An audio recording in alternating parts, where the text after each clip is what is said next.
ఈరోజు వీడియోలో నేను చక్కగా చింతకాయలతో కట్టి పరుగుల పులుసు చేశాను.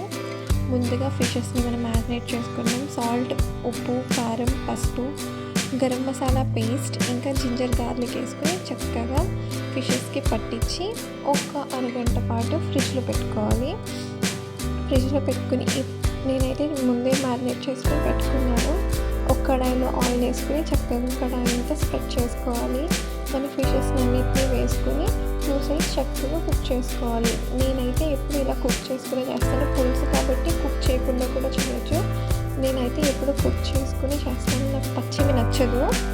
సో వేరే గిన్నె పెట్టుకుని దాంట్లో ఆయిల్ వేసుకుని కొంచెం కరివేపాకు, ఇంకొక 3 పచ్చిమిరకాయలు వేసుకొని చక్కగా ఫ్రై చేసుకోవాలి. ఇది కొంచెం చిటపట్లాడాలి. ఆ తర్వాత ఆనియన్స్, 3 ఆనియన్స్ చిన్న చిన్న పీసెస్గా చేసుకుని ఆనియన్స్ పసుపు వేసుకుని చక్కగా మగ్గనివ్వాలి. ఇదే టైంలో సాల్ట్ కూడా వేసేసుకోవచ్చు. ఈలోపు చింతకాయలు చిన్న చిన్న ముక్కలు చేసి వాష్ చేసి మంచిగా బాయిల్ చేసి ఇలా చక్కగా దేనికైనా హెల్ప్తో లేకపోతే చేతితో అయినా ఈవెన్ మనం పులుసు తీసుకుని పక్కన పెట్టుకోవాలి. ఈలోపు ఆనియన్స్లో మనం అల్లం వెల్లుల్లిపాయ పేస్ట్, ఇంకా హోమ్మేడ్ గరం మసాలా వేసి చక్కగా మగ్గనివ్వాలి.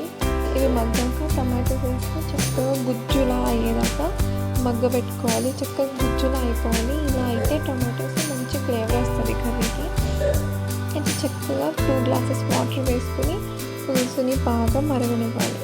కొంచెం బాగా మరిగాక మనం ఫ్రై చేసి పెట్టుకున్న ఫిషెస్ అన్నిటిని ఈ పులుసులోకి యాడ్ చేసుకుని ఆ తర్వాత మనం తీసుకుని పెట్టుకుని చింతపండు గుజ్జుని కూడా చక్కగా ఈ పులుసులోకి యాడ్ చేసుకోవాలి. నేను తీసుకున్న చింతకాయలకి నా కర్రీలోకి కరెక్ట్గా చింతపండు గుజ్జు అంతా సరిపోయిందండి.